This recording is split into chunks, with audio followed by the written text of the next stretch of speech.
Hello, नमस्कार, शुभ सकाळ मंडळी. ठरलं तर मगच्या 8 ऑगस्टच्या एपिसोडमध्ये आपल्याला बघायला मिळणार आहे की सायलीने अर्जुनला पदराला बांधून ठेवलंय आणि सायलीपासून अर्जुनने स्वतःची सुटका कशी केली आहे. पण त्यानंतर एक ट्विस्ट आलाय, अर्जुनचा ॲक्सिडेंट झालाय. आता हे सगळं कसं झालंय चला बघूया आजच्या एपिसोडमध्ये. तर महिपतने दिलेल्या धमकीनंतर सायलीला आता अर्जुनला घराच्या बाहेरही जाऊ द्यायचं नाहीये. पण अर्जुनला मात्र मीटिंगसाठी जायचं आहे, कारण चैतन्याचा सकाळी सकाळी फोन आलाय की 10:30 वाजता मुंबईचे एक क्लायंट शिर्के अर्जुनला ऑफिसमध्ये भेटायला येणार आहे. आणि सगळ्यात पहिल्यांदा जेव्हा कुठला क्लायंट भेटायला येतो त्यावेळेला ह्या सगळ्यांची टीमची मीटिंग असते आणि ती ऑफिसमध्येच घेणं गरजेचं असतं. त्यामुळे आज काहीही करून अर्जुनला ऑफिसला पोहोचायचं आहे. आता अर्जुनला सायलीने तर सांगितलंय की अजिबात घराच्या बाहेर पडायचं नाहीये, पण अर्जुनने तरी पण तयारी केली आहे आणि दबक्या पावलांनी चोरासारखं रूममधून हॉलपर्यंत आलाय. आणि मागे वळून बघतो तर काय, साक्षात सायली तिथे उभी असते. सायली म्हणते, तुम्हाला एकदा सांगितलेलं कळत नाही का हो? एका कानातून निघून दुसऱ्या कानातून निघून जातं का? आज तुम्ही दिवसभर कुठेही जायचं नाहीये, मी एकदा सांगितलं ना, मग ऐकायचं माझं, असं ती त्याच्यावर ओरडत असते. आणि जेव्हा सायली अर्जुनला ओरडत असते त्यावेळेला विमलताईंना फार हसायला येत असतं बरं का. सायलीने फरमान सोडला की अर्जुनने आज दिवसभर कुठेही जायचं नाहीये. आता अर्जुन तिला समजावत असतो की बायको समजून घे, आज माझे महत्त्वाचे क्लायंट्स मुंबईहून मला भेटायला येणार आहेत. तेव्हा सायली अर्जुनला म्हणते की अजिबात नाही, मी तुम्हाला कुठेही जाऊ देणार नाहीये, त्यांना घरी बोलवा. त्यावेळेला अर्जुन म्हणतो की अगं आमची पहिली मीटिंग आहे, सो आमची सगळी टीम असते. तेव्हा सायली त्याच्यावरही त्याला ऑप्शन सजेस्ट करते की आपला स्टडी रूम फार मोठा आहे, सगळेजण आरामात बसतील तिथे आणि तुम्हाला कोणीही डिस्टर्ब करणार नाही याची जबाबदारी माझी. पण आता अर्जुनला काय ऐकून घ्यायचं नाहीये. या दोघांची नवरा बायकोवाली खट्टी मिठ्ठी लव्ह स्टोरी इथे चालू असताना प्रतापराव आणि पूर्णाजी ते मस्तपैकी ऑडियन्स सारखं त्यांच्या दोघांच्या या भांडणाचा पुरेपूर आनंद घेत असतात. आता अर्जुनला काय ऑप्शन नाही आहे, त्यावेळेला तो पूर्णाजीकडे जातो आणि सांगतो की पूर्णाजी, हिला काय झालंय, अशी का वागते ही वेड्यासारखी, मला ऑफिसला जायचं आहे, महत्त्वाचे क्लायंट्स येणार आहेत, मला भेटायचं आहे त्यांना. आणि ही म्हणते की बाहेर नको जाऊ. त्यावेळेला पूर्णाजी पण अर्जुनची साईड नाही घेत, त्या सायलीची साईड घेतात आणि म्हणतात, अरे मग नको जाऊ, तुमचं ते काय असतं ना ऑनलाईन का काय ते कर ना मग. तेव्हा अर्जुन म्हणतो, हो पूर्णाजी, पण सगळी कामं ऑनलाईन नाही होत ना.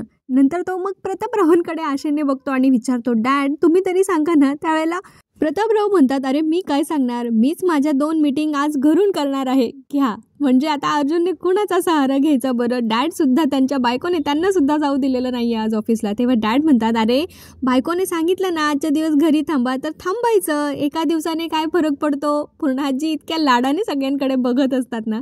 आता सायलीला 2 लोकांचा पाठिंबा मिळाल्यानंतर तिचा कॉन्फिडन्स अजून वाढलेला असतो. मग ती अर्जुनकडे एकदम असा कॉन्फिडन्समध्ये बघून सांगत असते की समजलं, आता तुम्ही कुठेही जायचं नाहीये. प्रतापरावांनी पण अर्जुनला आज सांगितलंय की आजच्या दिवस बाबा बायको म्हणतीये तर घरीच थांब. आणि त्यानंतर आता त्यांनी स्वतःला वर्तमानपत्राच्या मागे लपवून घेतलंय की अर्जुन बाबा, माझ्याकडून काय अपेक्षा करू नको, तू आणि तुझी बायको ते काय ते बघून घ्या. विमलताईंचं काम आज पटापट आणि छान होणार आहे, कारण त्यांना फुल ऑन एंटरटेनमेंट आहे मस्तपैकी हॉल टू किचन. अर्जुनचा इथे नाईलाज झालाय, कारण पूर्णाजी आणि प्रतापरावांनी हात वर केले आणि बिचाराला कोणीही मदत करत नाहीये, त्याची बाजू कोणी घेत नाहीये. त्यावेळेला तो परत एकदा पूर्णाजींकडे बघतो, पण पूर्णाजी माळ जपताय आणि त्या खोटे डोळे बंद करून घेतात. म्हणजे आता अर्जुनने पुढे काही बोलायलाच नको. आणि गालातल्या गालात इतक्या क्यूट असतात ना पूर्णाजी, एकदम गोड आजी आहेत या.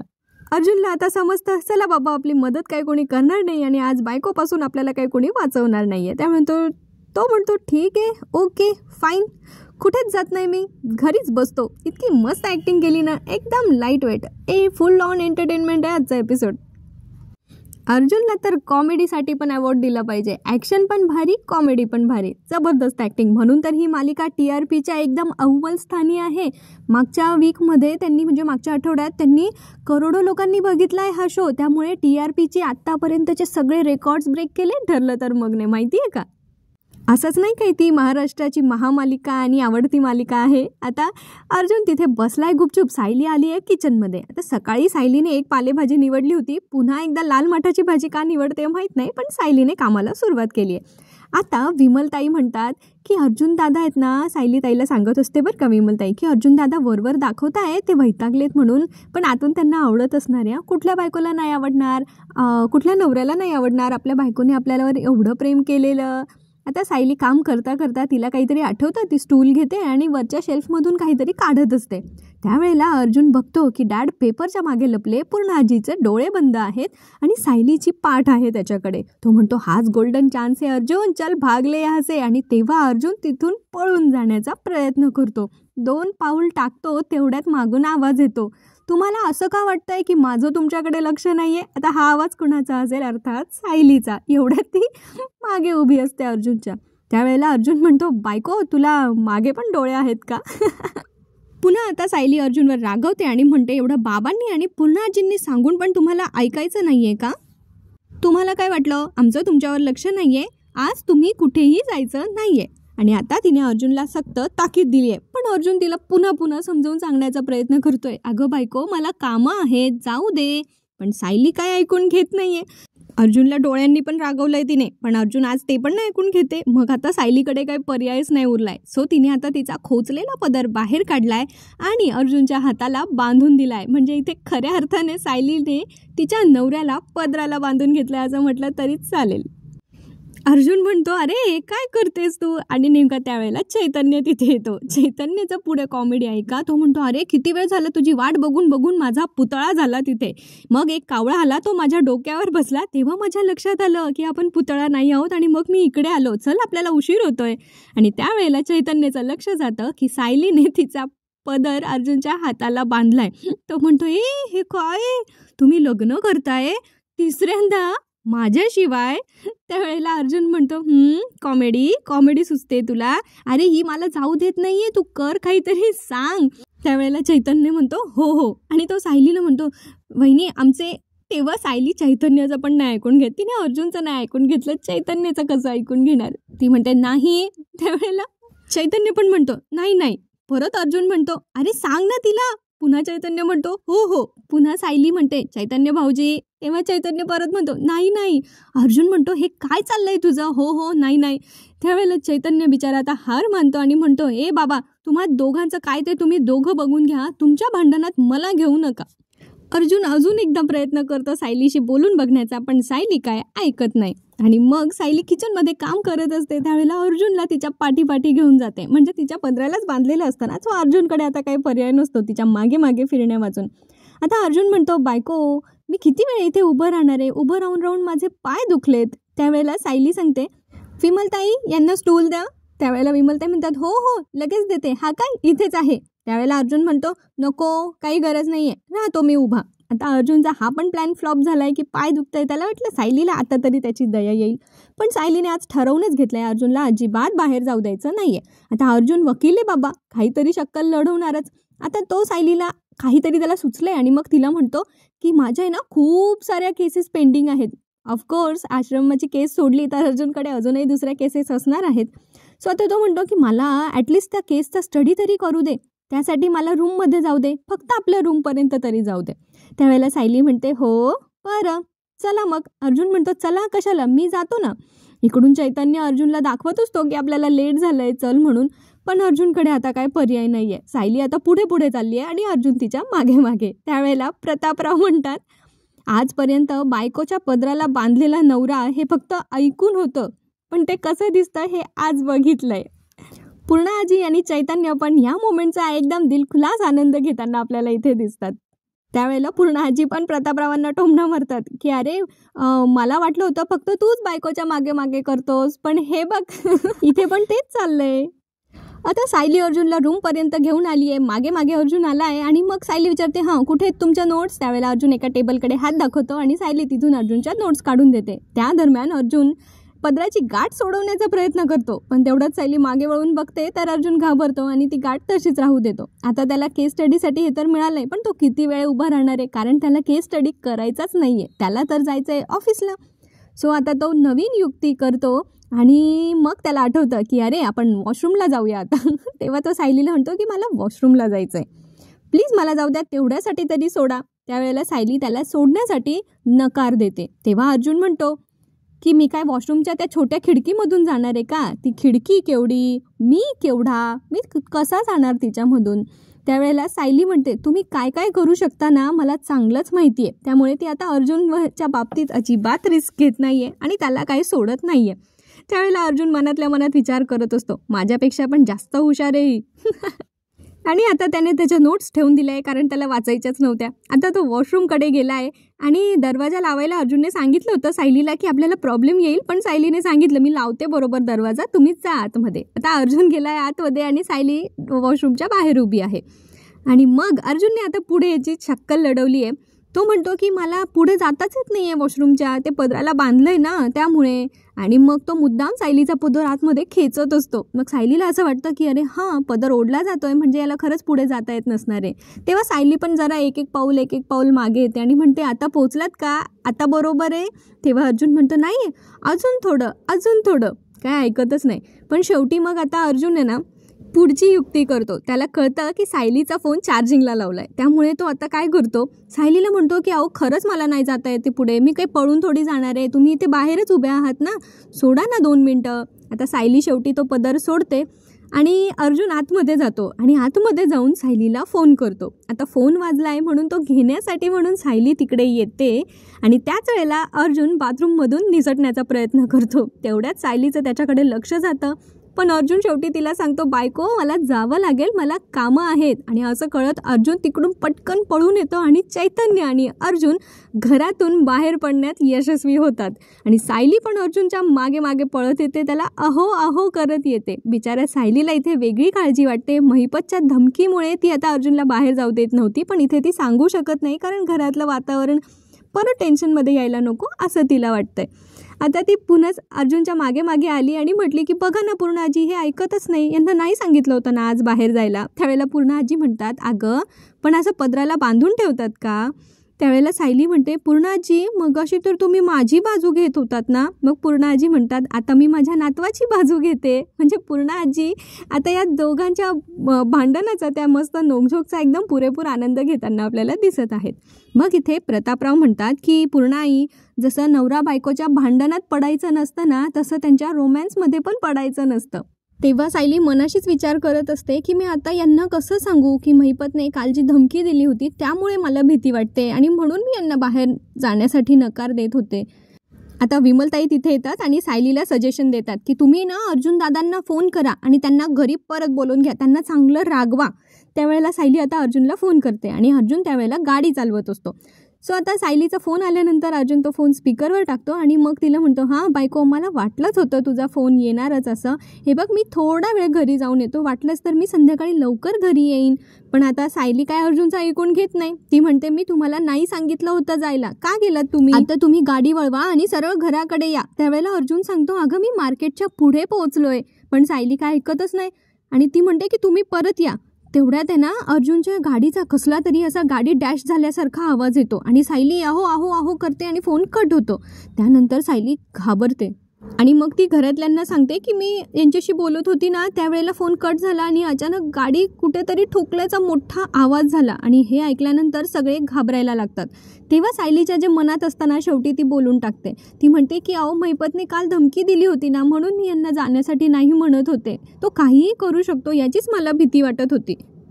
त्यावेळेला कल्पनाताई सायलीला जरा धीर देतात बरं का, की सायली तू काळजी नको करू. म्हणजे सायली नाही म्हणत पण त्या म्हणतात की तू काळजी नको करू, तो व्यवस्थित असेल अगं. मग त्यावेळेलाच सायली त्यांना सांगते की मला खूप भीती वाटत होती, हे बाहेर जात होते त्याच वेळेला.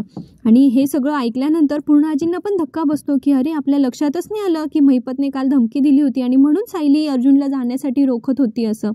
आता विमलताई पण सांगत असतात की तुम्ही पुन्हा पुन्हा फोन करत राहा, काळजी नका करू, व्यवस्थित असतील ते.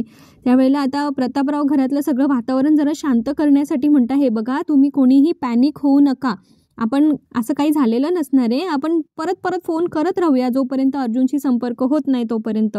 मग ते सायलीला सांगतात की तू अर्जुनशी बोल, मी चैतन्याला कॉल करतो. तेव्हा सायली अर्जुनला कॉल करते पण अर्जुन काय उचलत नाही आणि तिकडे चैतन्याचा पण फोन लागत नाही की उचलत नाही, असं काहीतरी होतं. आता घरातले सगळेच खूप टेन्शनमध्ये आलेले असतात कारण कालच महिपतच्या धमकीचं पत्र येऊन गेलेलं आहे, त्यामुळे तो काहीही करू शकतो याची तर या सगळ्यांना कल्पना आहेच. त्यानंतर बराच वेळ ही लोक टेन्शनमध्ये बसलेली असतात. सायली सारखा अर्जुनला फोन ट्राय करते पण काही लागत नाही. मग शेवटी सायली म्हणते की हे फोनच नाही घेते. मी एक काम करू का, मी ऑफिसमध्ये कॉल करून बघते, म्हणजे जर ते पोहोचले असतील ऑफिसमध्ये तर. त्यावेळेला सायली त्यांच्या ऑफिसमधल्या एका जणाला फोन करते आणि सांगते की मी सायली बोलते, हे आणि चैतन्य भाऊजी पोहोचले का ऑफिसला. त्यावेळेला समोरचा व्यक्ती म्हणतो की ते नाही पोहोचले. मग त्यानंतर तर मात्र घरचे सगळेच जास्त घाबरायला लागतात आणि पूर्ण आजी पण सायलीला म्हणतात की ह्या महिपतमुळे, तो कसा माणूस आहे आपल्याला माहिती आहे, तो काहीही करू शकतो आणि तू त्याच्यामुळे अर्जुनला अडवत होतीस हे आमच्या लक्षातच नाही आलं गं. आणि मग आता प्रतापराव म्हणतात, हे बघा तुम्ही काळजी नका करू, मी एक काम करतो, मी अर्जुनच्या ऑफिसच्या वाटेकडे जातो, म्हणजे जर वाटेत काही झालं असेल तर आपल्या लक्षात येईल. आणि त्याच वेळेला अर्जुन घरी येतो. अर्जुनच्या डोक्याला लागलं आहे आणि त्याचा हातही फ्रॅक्चर झाला आहे किंवा काय माहीत नाही, पण त्याच्या हातालाही बरंचसं लागलेलं दिसतंय बरं का इथे. आणि मग अर्जुनला पाहून सगळेच घरातले घाबरतात आणि त्याची खूप काळजी घेत असतात. त्यावेळेला अर्जुनच्या आणि चैतन्याच्या काहीतरी खाणाखुणा चालू असतात. आता अर्जुन येतो घरी, सोफ्यावर बसतो, सगळेच काळजीपोटी त्याला विचारत असतात. विमलताई त्याला पिण्यासाठी पाणी वगैरे देतात आणि मग पूर्णाजी विचारतात, अर्जुन अरे हे काय झालं, कसं काय लागलं तुला एवढं. सायली पण खूप काळजीत असते. त्यावेळेला प्रतापराव आणि चैतन्यकडे बघत असतात आणि अर्जुनकडे बघत असतात की नेमकं झालंय काय. त्यावेळेला चैतन्य म्हणतो, बरं अर्जुन आता काय झालंय हे तू सांगणार आहेस की मी सांगू. त्यावेळेला सगळेच एकदम गांभीर्याने अर्जुनकडे बघत असतात की हे नेमकं सगळं झालंय कसं, अर्जुन त्यावर काय सांगणार आहे. तेव्हा अर्जुन पण एकदम सिरियसली सगळ्यांना सांगत असतो की काय नाही, मला खूप काय जास्त नाही लागलं आहे, मी बायको तुझा मला फोन आला, मी तुझ्याशी बोलत होतो ना तेव्हा मध्येच एक माणूस आला आणि ते गाडी थोडीशी ठोकली गेली आणि मग त्यानंतर मग थोडंसं लागलं. त्यावेळेला सायली आता खूप घाबरते आणि मग ती रडायलाच लागते. सायली म्हणते की तो माणूस काय अचानक नव्हता आला तुमच्या गाडीसमोर, तो नक्कीच महिपतने पाठवलेला माणूस असणार आहे. त्या महिपतने धमकीचं पत्र दिल्यापासून आहे ना मला सारखी भीतीच वाटते, तो काहीही करू शकतो, हे तुमच्या लक्षात नाही आलं का, म्हणून मी तुम्हाला नका जाऊ म्हणून सांगत होते. आणि ज्यावेळेला अर्जुनने सांगितलं की अचानक एक माणूस मध्ये आला आणि गाडीची टक्कर झाली आणि त्यानंतर अर्जुनला लागलं, त्यावेळेला घरातले सगळेच खूप जास्त शॉकमध्ये असतात. सायली तर बिचारी खूप जास्त रडत असते आणि ती अर्जुनला म्हणत असते, बघा ना किती लागलंय किती लागलंय. त्यावेळेला अर्जुन म्हणतो, अगं बायको एवढं काही नाही झालंय, तू रडू नको. सायली म्हणते, बघा ना आई, बघा ना पूर्णाजी कसं बोलताय, काय नाही झालंय काय नाही झालंय म्हणून, किती लागलंय ते डोक्याला हाताला. प्रतापराव आणि कल्पनाताईंना खूप काळजी वाटत असते आणि त्यावेळेला अर्जुन सांगत असतो की नाही अगं काही एवढं नाही झालंय, काही एवढं लागलं नाहीये, प्लीज बायको तू रडू नको ना, तू रडू नको ना. पण सायली काय रडायची थांबतच नाही. तेव्हा सायलीला एवढं रडताना बघून अर्जुन तिला म्हणतो, ए बायको तू रडू नको, मला काही झालेलं नाहीये, काही नाही झालंय. आणि असं म्हणत म्हणत तो आता त्याच्या हाताला जे त्याने प्लास्टरसाठी सपोर्ट घेतलेला असतो तो काढून टाकतो आणि मग त्याच्या हाताला आतमध्ये पट्टी असते. ती पट्टी बघून सायलीला अजून जास्त रडायला येतं आणि मग त्याच्या डोक्यावर जी पट्टी असते त्याला रक्त पण दिसतं ना. मग सायली म्हणते, हे बघा ना डोक्याला पण किती लागलंय. तेव्हा ते अर्जुन ती पट्टी काढतो, तर घ्या, अर्जुनने इथे प्रँक केला होता, त्याला काही लागलं वगैरे नव्हतं, त्याचा ॲक्सिडेंट नव्हता झालेला, त्याने ते खोटं खोटं नाटक केलं होतं सायलीची भीती घालवण्यासाठी. आणि त्यावेळी मग घरातले जेवढे सगळे अर्जुनची काळजी करत होते ना आता त्याची पिटाई सुरू करतात. प्रतापराव उठतात, त्याला एक फटका मारतात, कल्पनाताई पण त्याला एक फटका मारतात आणि पूर्णाजी काठीने मारतात. त्यावेळेला अर्जुन म्हणतो, अगं पूर्णाजी तुझी काठी कडक लागते मला. पण मग सगळ्यांचे हाताचे फटके खाऊन झाल्यानंतर अर्जुन शेवटी सांगतो की हा प्रँक त्याने का केला. तर जेव्हा तुझा फोन आला, आता अर्जुन सांगतोय बरं का फ्लॅशबॅक की त्याने असं का केलं म्हणून. तो म्हणतो, जेव्हा सायली तुझा फोन आला ना त्यानंतर मग मला असं सुचलं, म्हणजे तेव्हा अर्जुनने जी गाडी ठोकण्याचा आवाज वगैरे म्हटला होता ना अर्जुन, तसं काही झालेलं नव्हतं, अर्जुनने ते सगळं नाटक केलेलं होतं. त्यानंतर त्याने चैतन्याला सांगितलं होतं की मला इथे पट्टी बांध, हाताला असं बांध. चैतन्य म्हणतो, हे सगळं कशासाठी करायचं आहे तुला. तेव्हा अर्जुन म्हणतो, अरे तिच्या मनात ना मोठी भीती बसली आहे, सो हा शॉक जेव्हा तिला बसेल की मला लागलं आहे त्यावेळेला ती मोठी भीती तिच्या मनातून निघून जाईल, त्यासाठी मला हे सगळं करायचं आहे. सो आता सायलीची भीती घालवण्यासाठी तर अर्जुनने हे केलं आहे. पण मला असं वाटतंय की जेव्हा जर पुढे कधी महिपतने अर्जुनच्या जीवाशी खेळण्याचा प्रयत्न केला आणि त्याला देव न करो पण अशा संकटाला जर सामोरं जावं लागलं तर त्यावेळी अर्जुन पुन्हा नाटक करतोय की काय, असं नको व्हायला. अर्जुन इथे चैतन्याला सांगत असतो, अरे मला ऑफिससाठी रोज तर जावंच लागेल ना, पण जर आज ह्या गोष्टीमुळे सायलीची भीती निघाली तर मग रोज रोज ती मला अडवणार नाही जाण्यापासून. आणि त्यानंतर हे सगळं पॅकिंग वगैरे झाल्यानंतर बँडेड करून झाल्यानंतर अर्जुन पुन्हा नाटक करतो की त्याला लागलंय. चैतन्य खरंच घाबरतो की अरे काय. त्यावेळेला अर्जुन म्हणतो, लागलंय ना मला, मग ते दुखतंय. आणि मग ते दोघं घरी येतात. चैतन्याला असं वाटतंय आता की सायली वहिनी तर आता माझे 12 वाजवणार आहे, म्हणून तो काय बोलत नाहीये. सायली जरा दोघांकडे रागात बघते आणि मग सगळेच अर्जुनकडे रागात बघतात. ही काय प्रँक करण्याचा विषय आहे का? सगळे किती घाबरले होते आणि तेवढ्या वेळासाठी सगळ्यांच्या मनाला काय काय वाटलं असेल नाही का. सायली पण अर्जुनकडे जरा रागातच बघत असते आणि इथेच आजचा एपिसोड संपतो. आता पुढच्या एपिसोडमध्ये आपल्याला बघायला मिळणार आहेत की डॉक्टर्स घरी आले आहेत प्रतिमा आत्याला चेक करण्यासाठी आणि त्या म्हणतात की मी 250 mgची जी गोळी दिली होती तीच चालू आहे ना. त्यावेळेला सुमन काकी म्हणतात की हो तीच गोळी चालू आहे. त्यावेळेला त्या म्हणतात की मला जरा गोळ्या बघू. त्यावेळेला नागराज म्हणतो की थांबा मी दाखवतो तुम्हाला गोळ्या. आणि आता तो ड्रॉवरमधून गोळ्या काढत असतो आणि मनातल्या मनात विचार करत असतो की ह्या गोळ्या जर बदलल्या हे जर या डॉक्टरांच्या लक्षात आलं तर आपण गेलो. बाहेर असलेल्या मैपत सारख्या दुश्मनापासून सायली अर्जुनला वाचवेल, पण घरात असलेल्या नागराज सारख्या दुश्मनापासून कसं वाचायचं बरं बिचाऱ्या प्रतिमा आत्या. तसंच पुढच्या भागात आता अर्जुन म्हणणार आहे की सायलीची एक इच्छा मला पूर्ण करायची आहे. तिला तिच्या माहेरी तिच्या सासरच्या सगळ्या मंडळींना इन्व्हाइट करायचं आहे. सो आपण जाऊया का? पण कल्पनाताईंनी काय अमरीशपुरीपणा सोडलेला नाहीये. त्या म्हणतात की त्या आश्रमाशी आणि त्या आश्रमाच्या लोकांशी माझा काहीही संबंध नाहीये. सो आता कल्पनाताई आश्रमात जाण्यासाठी नकार देतात. पण बहुतेक त्यांना सोडून बाकीची सगळी मंडळी आश्रमात नक्की गेली असणार आहे. कारण पुढच्या भागात आपल्याला आश्रमातला सीन बघायला मिळणार आहे. मधुभाऊंना आश्रम परत मिळालंय आणि ते हसत गात बाहेर येतात की अगं कुसुम बघितलंस का कोण आलंय? माझी लेक आणि माझे जावई आलेत. आणि त्यावेळेला अनाथ आश्रमातली सगळी मुलं येऊन सायलीला मिठी मारतात. तेव्हा सायली म्हणते की मधुभाऊ तो बोर्ड नाही लावला वात्सल्य आश्रमाचा, आणि अर्जुनच्या हाताने त्या आश्रमाचा बोर्ड ते लावतात. म्हणजे एकदम आनंद वातावरण इथे आपल्याला आश्रमाचं झालेलं दिसतंय. तर मंडळी कसा वाटला आजचा एपिसोड मला कमेंट करून नक्की सांगा. आवडला असेल तर लाईक करा आणि चॅनलला सबस्क्राईब करा. हजारो लोक व्हिडिओज बघतायत पण सबस्क्राईब करत नाहीये बरं का. करा ना प्लीज, कारण आपले आवडते ट्विस्ट येणार आहेत पुढे. सो तुमच्याकडून मिस नको व्हायला बरं का ते. चला भेटूया पुढच्या भागात. तोपर्यंत हसत राहा, खेळत राहा. आयुष्य खूप सुंदर आहे. मस्तपैकी जगत राहा. भेटूया पुढच्या भागात. धन्यवाद. पुन्हा भेटूया.